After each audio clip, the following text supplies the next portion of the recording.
Informativo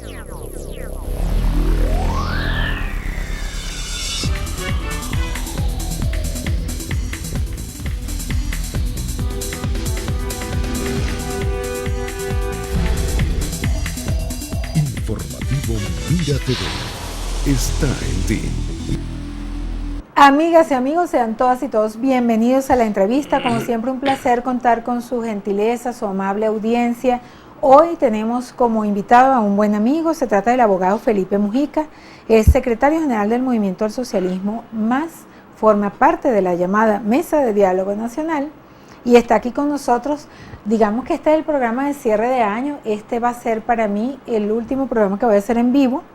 Todos los demás están grabados. Por cierto, les invito a que vean el concierto de Navidad que estamos preparando para el 24, que lo hicimos acá en el Centro Médico y de verdad que quedó maravilloso. Va a ser un momento especial y muy espiritual que vamos a compartir con ustedes.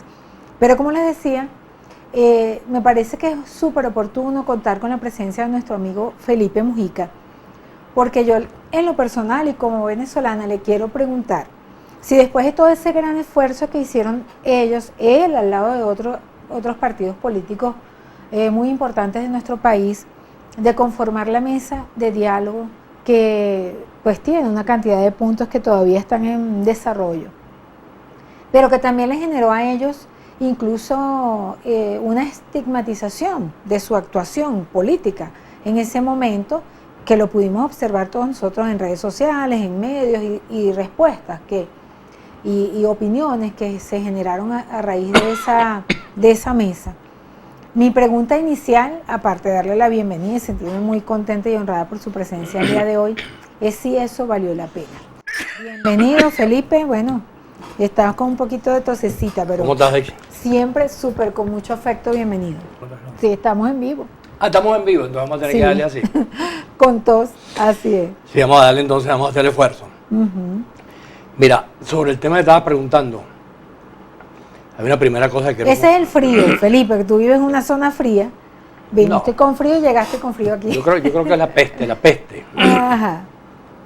Pero me dijiste que era el último programa, pero del año, ¿no? ¿Del año? Pues no dijiste del año. Obviamente del año. Dijiste el último programa. Y que vamos a hacer en vivo este año, porque ya quedan 2 semanas. Ah, no, está bien. 2 semanas y algo para que termine este año. Está bien por la aclaración. Lo que pasa es que uno dice que a fin de año y hay siempre como una expectativa que es mucho tiempo. Resulta que son 2 semanas. Ahora, sobre el tema de la mesa, que es un tema que está permanentemente... Que si valió la pena todo eso que pasó. Que si valió la pena esperar. No, si valió la pena montar esa mesa. No, pero también dicen valió la pena esperar. Y estamos esperando, de hecho. Yo una vez le dije a una periodista... Mira, ahí te van a pasar a la cuita. Nosotros les pedimos disculpas a nuestros televidentes, pero las cosas en vivo...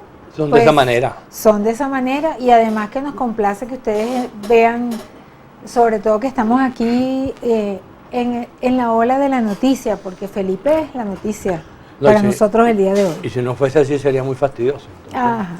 Hay que disfrutarlo. Entonces lo que te decía, yo le comentaba a una amiga periodista hace como 2 o 3 semanas que me hacía una pregunta parecida. Ella me decía, ¿usted está satisfecho? Y yo le dije, no, yo no utilizo la palabra satisfecho, yo utilizo la palabra optimista. Y le decía que en definitiva, cuando tú evalúas por qué se hizo eso, el contexto en el cual se hizo fue porque hubo unos sectores, que era el gobierno y la gente que está con Guaidó, que decidieron cerrar las puertas. Cerramos las puertas y aquí no se sigue conversando, no se sigue dialogando, no se sigue buscando salidas negociadas, que es el término que se utiliza en este momento. Si eso hubiese quedado así, ¿en dónde estaríamos en este momento los venezolanos que queremos construir una salida pacífica, constitucional, electoral, que permita resolver este drama que estamos viviendo? Bueno, estaríamos seguramente mirando para el techo, porque no tendríamos ningún escenario en donde actuar. Y habría unos especuladores que estarían diciendo que esperáramos la invasión, que esperáramos que los colombianos, que Trump, que el Pacto de la Guacharaca, sabiendo que todo eso son simplemente deseos y como dice... Y todavía eso no está ahí, pues mucha gente todavía habla de eso. Sí, claro, pero como, no con tanta fuerza, como dice el viejo refrán, deseos no empreñan. Entonces, bueno, simplemente son deseos y aspiraciones o mecanismos para utilizarlo en términos de proselitismo. Tú ves, por ejemplo, si tú evalúas, vamos a evaluar tres cosas. La mesa, vamos a evaluar a Guaidó y vamos a evaluar cuál era la situación que tenía, por ejemplo, Maduro en el mes de enero. Ya ha pasado un año, empezando por la mesa tú pudieras decir, bueno, está allí, para mí, para Felipe Mujica, lo más importante es que el escenario está creado. ¿Cuándo ese escenario va a dar sus mejores resultados? Eso lo irá diciendo la vida. Hasta ahora los resultados que ha dado, yo no estoy satisfecho. Creo que perfectamente se pueden haber tenido otros resultados más importantes en menos tiempo. Por ejemplo, el tema de los presos políticos, el gobierno está en deuda. El gobierno debería haber resuelto. ¿Por qué se demora eso, por ejemplo? ¿Es simplemente una medida, o sea, Bueno, porque ellos tienen una manera de entender el problema que en mi opinión es equivocada. Yo les he puesto a ellos en varias oportunidades, tanto en privado como en público, el ejemplo de cómo en Venezuela eso se ha manejado en otras oportunidades. A finales de los años 60, Caldera tuvo que enfrentar la necesidad de pacificar el país.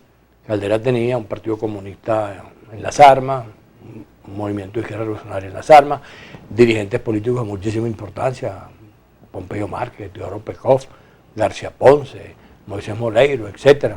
En el conflicto de la lucha armada, bueno, y se planteó la necesidad de que hubiese una rectificación de parte de esos grupos y que de parte del gobierno tuviese la aspiración de que pudiera resolverse. Y allí nació la pacificación, la política de pacificación que Caldera implementó, lo cual permitió que el Partido Comunista, el MIR, todos esos dirigentes políticos que te mencioné, más unas cuantas decenas, pudiéramos retornar, y aquí hablo en primera persona porque yo estaba dentro de esa jugada, yo estaba entre los involucrados, pudiésemos retornar a la vida democrática del país. Y no porque no hayan pasado cosas serias. Recuerda que en aquella época hubo, hablando aquí en esta zona de los Altos Mirandinos, lo que ocurrió con el Tren del Encanto, hubo 3 levantamientos militares, hubo movimientos guerrilleros en la mitad del país y hubo seguramente centenares de muertos, etcétera, que existieron. Sin embargo, a la hora de tomar la decisión, lo que se evaluó fue la necesidad de una decisión política que permitiera que el país se pacificara. Bueno, y así lo hizo Caldera. Y hay un segundo ejemplo, que fue después del golpe de Chávez. También era Caldera presidente. Caldera le corresponde tener a Chávez allí, a Diosdado Cabello, a no sé cuántos militares más presos por el golpe. Bueno, y Caldera no se detuvo a evaluar cuántos habían muerto en ese proceso del golpe, el día del golpe, los días después del golpe, etcétera, sino que simplemente dijo, aquí hay que tomar una decisión política que permita que el país se pueda pacificar. Bueno, puso en libertad a Chávez y pasó todo lo que ya sabemos en este momento. ¿Y qué te responden a ti el gobierno cuando argumentas de esa manera las cosas? Ellos argumentan de una manera distinta porque ellos están viendo la cosa como si fuese un procedimiento caso por caso. O sea, no cualitativo, sino cuantitativamente. Sí, cuantitativamente, porque entonces comienzan a precisar que si este hizo aquí, aquel allá. Yo creo que ellos están presos de sus propios problemas internos, de sus contradicciones, de la valoración de lo que eso significa, y no terminan de tomar una decisión. Sin embargo, tomaron la decisión de poner en libertad a Zambrano, tomaron la decisión de poner en libertad 30 y tanto, y ellos mismos han dicho que en los próximos días van a hacer un anuncio a través de la mesa, donde también un número de venezolanos van a ser puestos en libertad o van a tener medidas sustitutivas de su estado actual. Todo eso, por supuesto, no es lo que nosotros quisiéramos, pero eso va avanzando. Y en paralelo está el tema del Consejo Nacional Electoral, con todo lo que ha significado eso en este momento, que hasta hace 3 meses... El gobierno también tiene contradicciones, o sea, voceros del gobierno dicen que no, sí, otros pero, dicen que sí, otros sí, ni siquiera opinan. Si tú lo revisas hace 3 meses, nadie hablaba del tema. Desde que la mesa nació y se insistió en que el gobierno regresara a la asamblea y que el tema central de ese regreso fuese volver a garantizar que esa instancia funcionara como debería funcionar, como una instancia política, de negociación, de debate, etcétera, el tema del CNE cobró vigencia. Y ese tema del CNE hoy tiene una vigencia evidente, independientemente de lo que tú estás señalando, que son las contradicciones, de que hay unos voceros del gobierno que dicen que no, como es el caso de Pedro Carreño, que llegó a decir que no había que elegir nada porque los 5 directivos del CNE tenían sus cargos en plena vigencia, pero al mismo tiempo Maduro, después de esa declaración de Carreño, dijo hay que elegir un CNE que sea producto de una negociación política, en donde esté toda la oposición, tanto la que está aquí en la Asamblea como la que está en la mesa, y que esté también el gobierno. Eso es un mensaje muy claro que tiene que ver abiertamente con lo que la mesa está discutiendo. Ya sabemos que eso tiene un enredo adicional, que todavía no sabemos qué va a pasar, que es lo que el asunto de la fecha del 5 de enero y la elección de la directiva. Ahí está todo eso todavía sumamente enredado. Pero el tema del CNE está en primera línea, cosa que no ocurría hace 3 meses. Ese es un logro de la mesa. Entonces está el tema de los presos, está el tema del CNE, está el tema de que existe una instancia en la cual todavía se puede hacer. Yo creo que ese balance, al final, sin que sea absolutamente satisfactorio, es un balance conveniente. Y en el caso de la mesa y la posible incidencia que ustedes puedan tener en la Asamblea Nacional, que es donde a mi juicio está la pelota, hablando en términos, tienen el bate. ¿Pero es del Caracas o Magallanes? Bueno, no soy muy fanática realmente, pero soy del Caracas porque mis hijos son del Caracas. De los gloriosos Leones de los gloriosos Leones del Caracas.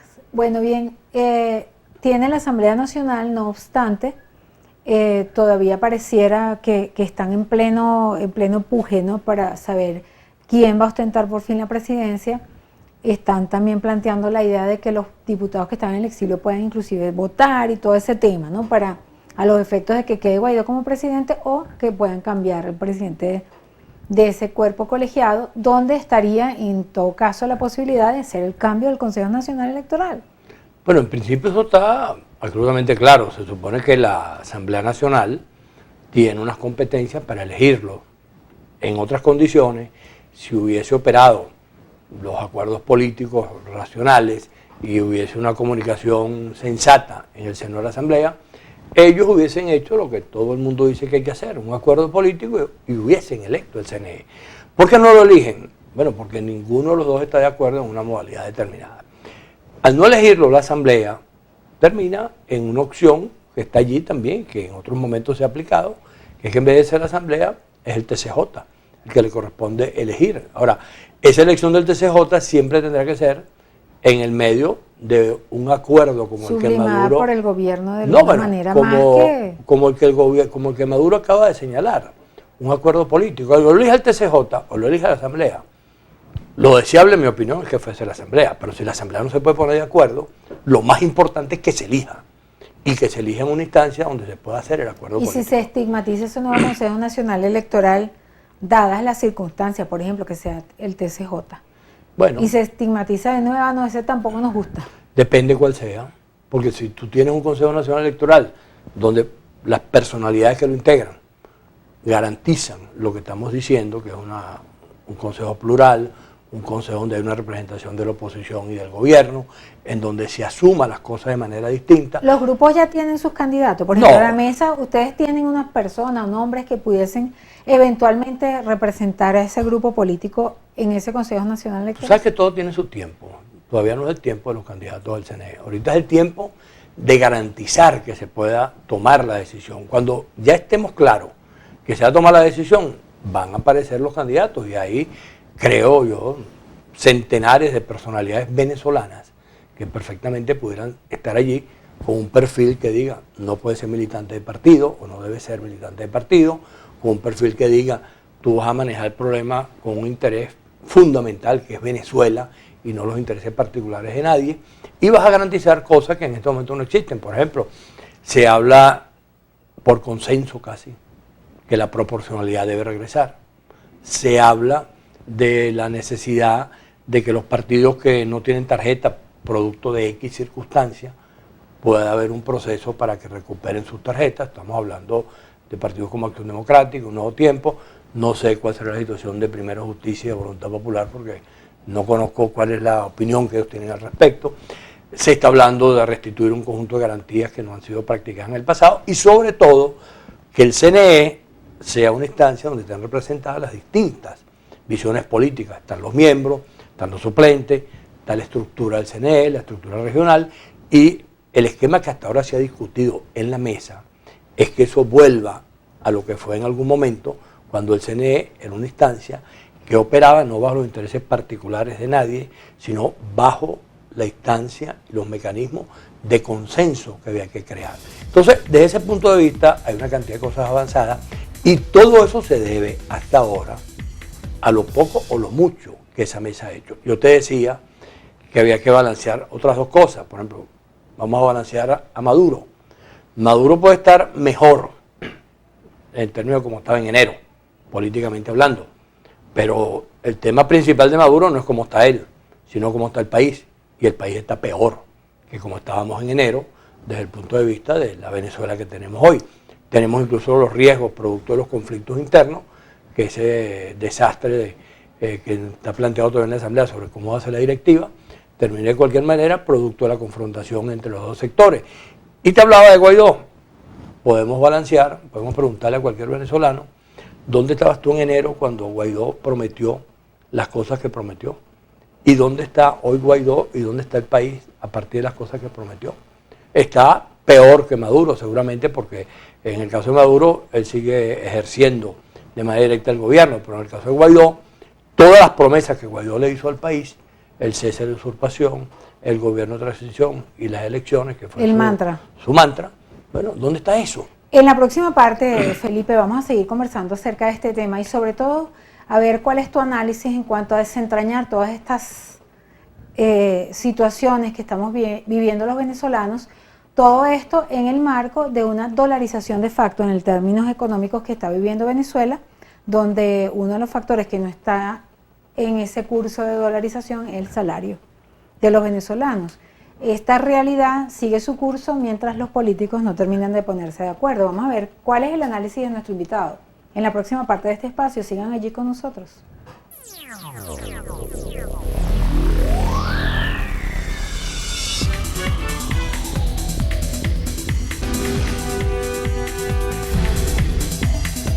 Informativo Mira TV está en ti. Sigue con nosotros Felipe Mujica, secretario general del Movimiento del Socialismo, miembro de la Mesa Democrática. ¿Cómo se llama la mesa? Mesa Democrática, Mesa de Diálogo Democrático. Mesa Nacional de Diálogo. Mesa Nacional de Diálogo. Eso con la idea de que todos los nacionales, cualquier persona o grupo que quiera formar parte de esa mesa pueda asistir, ¿no? Puedan integrarla. Así está dicho en el documento. ¿Alguien más? Sí, claro, en el documento inicial, el que se leyó en la Casa Amarilla, cuando se instaló la mesa, se decía abiertamente que iba a ser una mesa amplia, que estaba abierta a todos los sectores que quisieran integrarlo y que además ese párrafo en especial concluía invitando a todas las organizaciones políticas, a todos los sectores de la sociedad civil que se incorporaran. ¿Qué ha ido ocurriendo allí? Bueno, se incorporó Bertucci, se han incorporado grupos como el de Juan Barreto, se han incorporado sectores universitarios, supuestamente está pendiente que en cualquier momento se incorpore el COPEI, y así sucesivamente en la medida que las cosas vayan ocurriendo. ¿Qué sería lo deseable? Bueno, que ya que esa mesa está instalada allí, partidos como Acción Democrática, partidos como Primera Justicia, Voluntad Popular y Un Nuevo Tiempo que están en la Asamblea, se incorporaran y que entonces... ¿Qué han dicho ellos que sí, que no? No, ellos hasta ahora se han negado reiteradamente, a pesar de que a Guaidó, de manera especial, el MAS, le ha hecho cualquier cantidad de invitaciones a que haga dos cosas. Le dijimos primero que él debería convertirse fundamentalmente en un factor de unidad y convocar a todos los sectores políticos para discutir una estrategia común, una dirección compartida, etc. Eso se lo dijimos a Guaidó creo que desde febrero, marzo, por allá. Desde un principio. Para nada. Ni un comentario, ni una llamada, nada. Simplemente ignoró eso. Posteriormente nos lo dimos a decir cuando reapareció todo el conflicto después de lo de la Plaza Altamira, etcétera. Dijimos que el papel y el rol que tenía que jugar era de ser un factor de encuentro, un factor unitario, que lo más importante para los sectores democráticos en este momento era encontrarnos.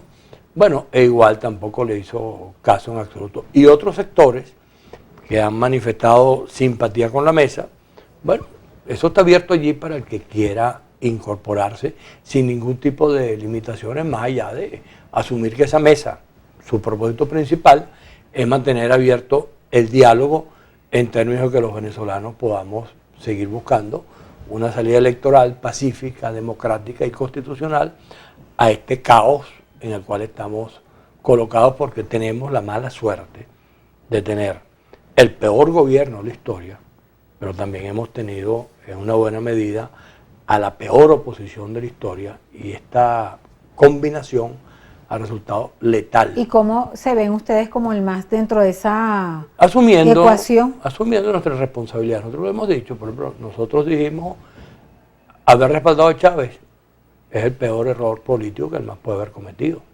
Hemos dicho en otras oportunidades en que nos hemos equivocado, hemos opinado de una manera política que no era la conveniente, también lo hemos asumido. Ahora, nosotros no lo hemos visto a ninguna organización política reconocer, por ejemplo, cuando llamaron a la abstención en el 2005, reconocer que eso fue un error.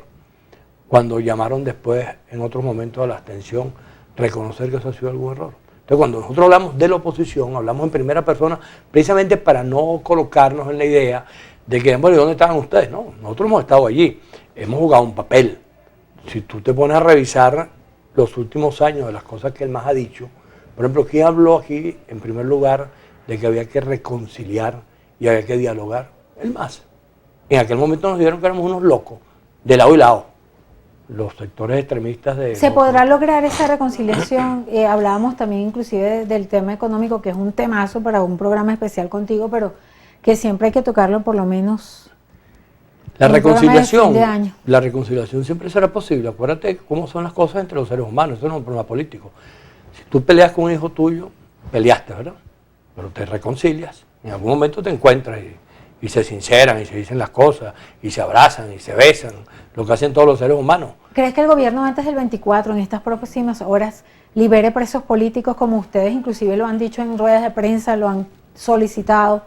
Tú en lo personal diste hace poco unas declaraciones. Aspiramos, hubo una reunión el lunes donde ellos se comprometieron a que la lista que tienen, porque aquí las cosas están planteadas de la siguiente manera: ya digamos en esta primera etapa o segunda etapa, como uno quiera verla, del tema de los presos, por parte nuestra, están entregados una lista de nombres muy amplia y le corresponde al gobierno decir ahora, estos sí o estos no. Nuestra opinión es que deberían ser todos, pero como eso no es una decisión que está en nuestras manos, nuestro papel será seguir insistiendo, seguir planteando la necesidad de que se coloquen en libertad a los presos políticos. Nosotros hemos dicho, mira, aquí hay una comisión donde está Francisco Torrealba, está María Verdial, existe todo un mecanismo de comunicación en esa comisión con sectores que son defensores de presos, etcétera, para ir construyendo todas las listas que sean necesarias para plantear el tema de la liberación. Ahora, como ya lo hablamos,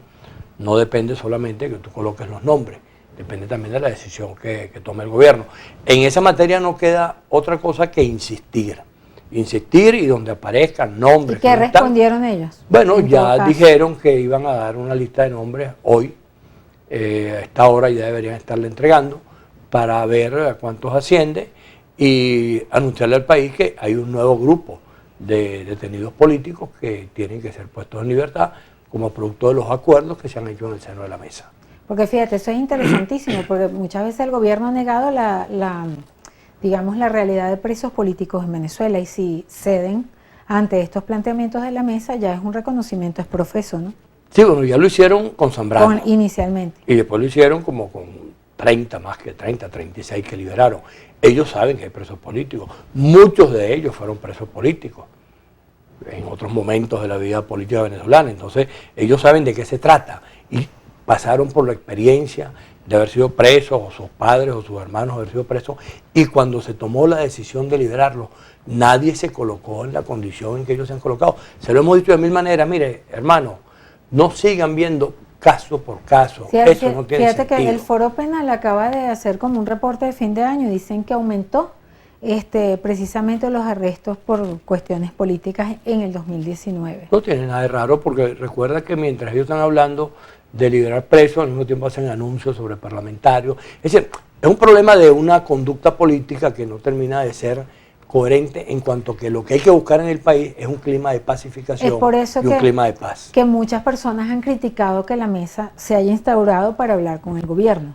Bueno, pero las personas que están criticando eso, lo que hay que preguntarle, ¿qué harías tú si tú tuvieses el conflicto que te estaba diciendo. Si tú tienes un conflicto con un hijo, tienes un conflicto con un amigo, tienes un conflicto con tu marido, con tu esposa, etcétera, ¿qué haces? ¿No hablas o hablas? Porque ese es el problema concreto, es un problema de seres humanos. Nosotros somos todos seres humanos y la política es una actividad de los seres humanos. Pretender que porque el gobierno o tu adversario te diga que no, tú no vas a hablar, bueno, yo les hago la pregunta que les hago siempre, bueno, ok, no hablamos, ¿y qué hacemos? ¿Nos caemos a qué? ¿A machetazo limpio? ¿Nos caemos a tiro? ¿Nos caemos? ¿Cómo hacemos? Porque, ¿qué tienes tú?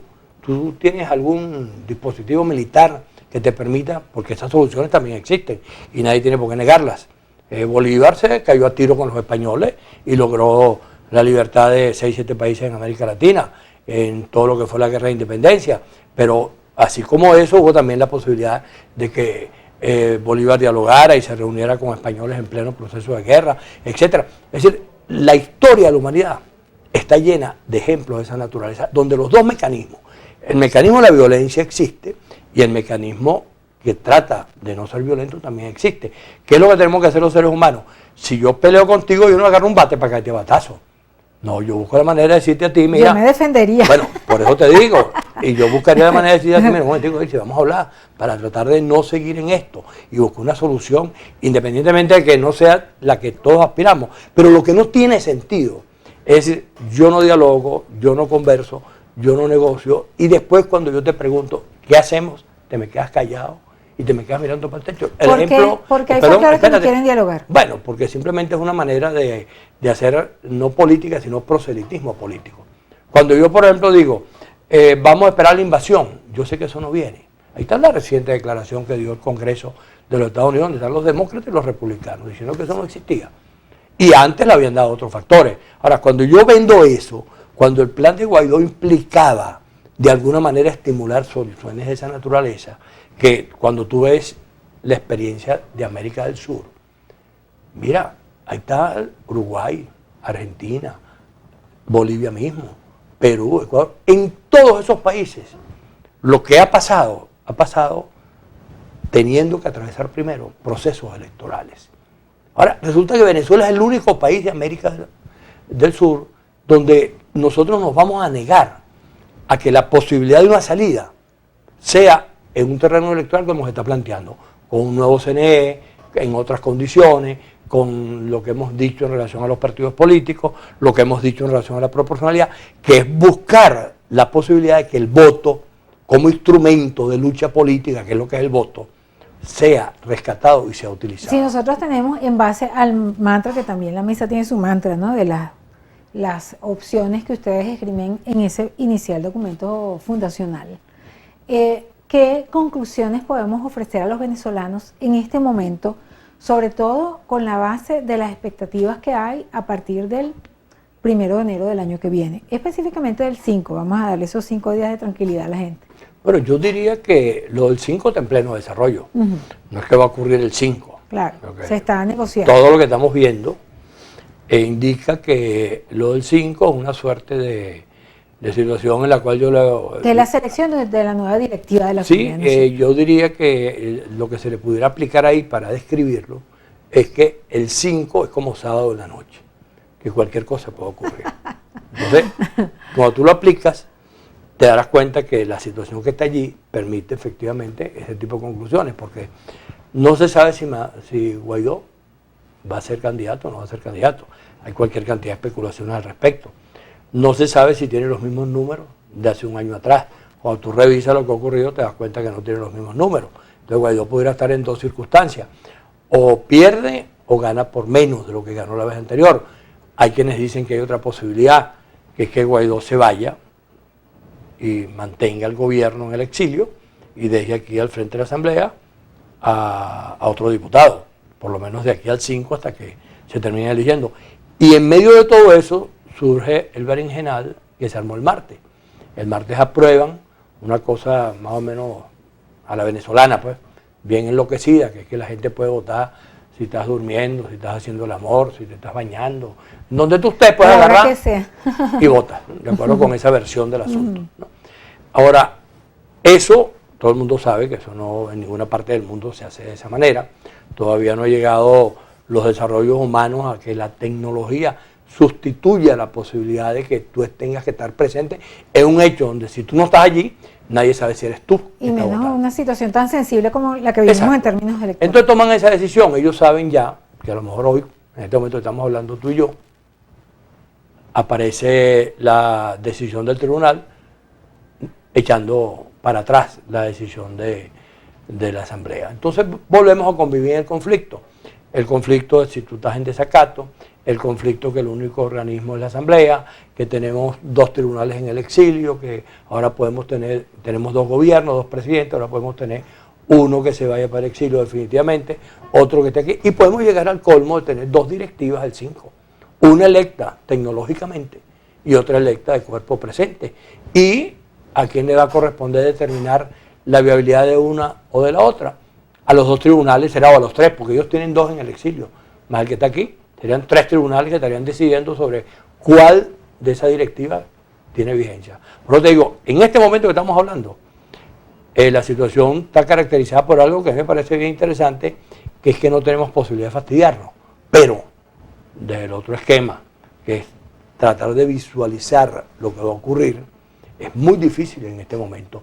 Y creo, a pesar de que es una realidad que no nos gusta, evidentemente entre los sectores que están confrontados, allí en la Asamblea no hay ninguna posibilidad, por lo menos hasta ahora manifestada de manera concreta, de encontrarse, de sentarse y decir, un momentico, vale, vamos a elegir una directiva en la cual podamos estar todos, que es lo que corresponde. Y a partir de esa directiva, demos el siguiente paso, vamos a elegir el organismo electoral.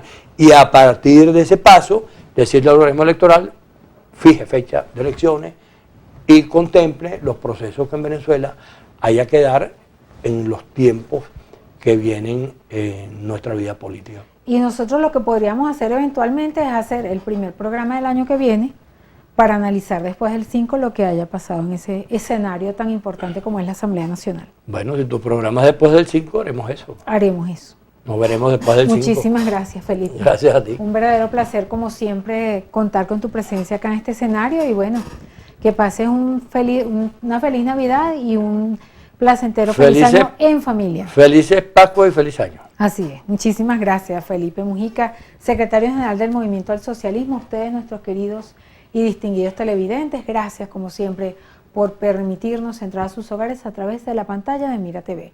A nombre de nuestro director Antonio Abrantes y quien tuvo el inmenso placer de conversar con ustedes de Daisy Oropesa, nos despedimos deseándoles una maravillosa tarde.